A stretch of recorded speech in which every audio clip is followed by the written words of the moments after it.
खबर रीवा जिले से है, जहां सेमरिया थाना क्षेत्र अंतर्गत रहने वाली एक महिला ने रीवा एसपी कार्यालय पहुंचकर जानमाल और अपनी इज्जत की सुरक्षा की गुहार लगाई है।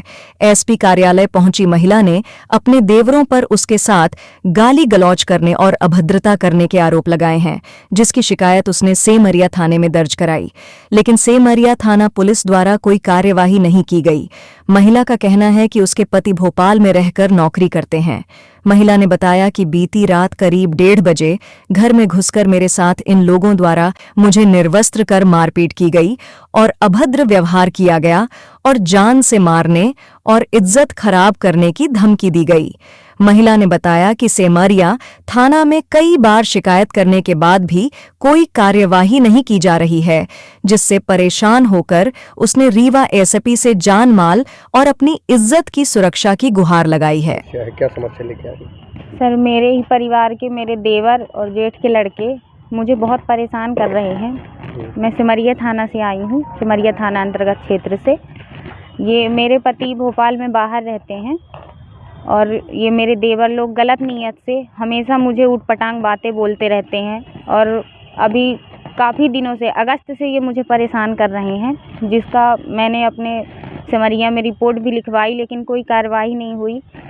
18 तारीख को मेरे घर में घुसकर मारपीट की थी, उसकी भी एफआईआर लिखवाई थी मैंने, उसका भी कोई सुनवाई नहीं हुआ। कल बीती रात 1:30 बजे करीब मेरे घर में फिर घुसे, मेरे कपड़े उपड़े खींचे, मुझे ज़मीन पर पटक दिया, मेरे बाल पकड़े, मुझे मारा पीटा गया और मेरे छाती में हाथ लगाया गया। मतलब अभद्र व्यवहार किया मेरे साथ और जान से मारने की धमकी दी, और ये पुरानी रंजिश के कारण मेरे साथ बार बार करते हैं।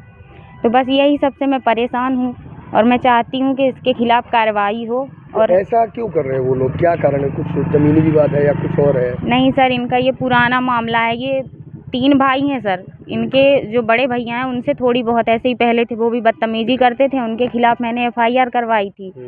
तो वही बार बार बोलते थे कि तू अपने आप को होशियार समझती है, हम लोगों को बदनाम किया है तो उससे बदला लेंगे। इसी के चलते वो मेरे साथ ये बार बार करते हैं और अब मैं बहुत परेशान हो गई हूँ सर इन लोगों से। तो क्या नाम है आपके उनका देवर का जो परेशान करते हैं आप? जी, देवर का नाम है नितिन पाठक और जो साथ में था मेरे जेठ का लड़का विनीत पाठक।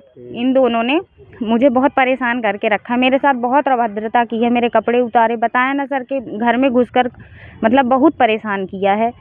और शराब वगैरह भी पीते जी हैं? जी जी, नशेली हैं सर, पूरा कोरेक्स वोरेक्स पी के दिन भर नाटक करते हैं। मेरे घर में घुसे हैं, कई बार घुसे हैं सर, परेशान करते हैं। ये बहुत नशेली हैं, इनके बारे में तो आप कहीं भी पूछ लीजिएगा, सब बताएंगे सर। आपने एसपी सर को आवेदन दिया है, उसमें आपने जिक्र किया है कि हमारे साथ ये बदतमीजी करते हैं, हमारे साथ इज्जत लूटने का प्रयास करते हैं। जी जी सर, जी सर, करते हैं ना सर। कल पटका और बोला भी था मुझसे, मेरे सीने पे हाथ लगाया सर और बोल रहे थे कि इस बार तो छोड़ दिया है, अगर अब ऐसी तूने अपनी एफआईआर वापस नहीं की तो तेरे साथ आगे चल के बलात्कार भी कर सकते हैं। बहुत कुछ बोलकर जान से मारने की धमकी दी, मारा पीटा और फिर घर से भाग गए। थाने भी गई तो वहाँ पुलिस वालों का क्या कहना है? पुलिस वालों ने भी कोई ज़्यादा नहीं ध्यान दिया। मैं गई थी अभी बोलने, तो उन्होंने बोला कि आपकी एफआईआर 3-4 दिन पहले लिखी गई है, तो अब कोई नहीं सुनेगा, आप जाइए, जो होगा हम करेंगे आगे चल आज के। यहाँ एसपी ऑफिस में आई है, यहाँ क्या आश्वासन मिला आपको? सर, अभी तो आवेदन दिया है, अब देखते हैं यहाँ से क्या न्याय होता है, उसी की उम्मीद है। आप क्या चाहती हैं? मैं पुलिस प्रशासन से चाहती हूँ सर कि ये जो मेरे साथ हो रहा है ये किसी के साथ ना हो और मुझे भी न्याय मिले। क्या देश में नारियाँ सुरक्षित नहीं हैं? क्या औरतों का यही हाल होगा? जिनके घर में देखने वाला कोई नहीं है, उनके घर में कोई भी घुस जाए, कुछ भी करे।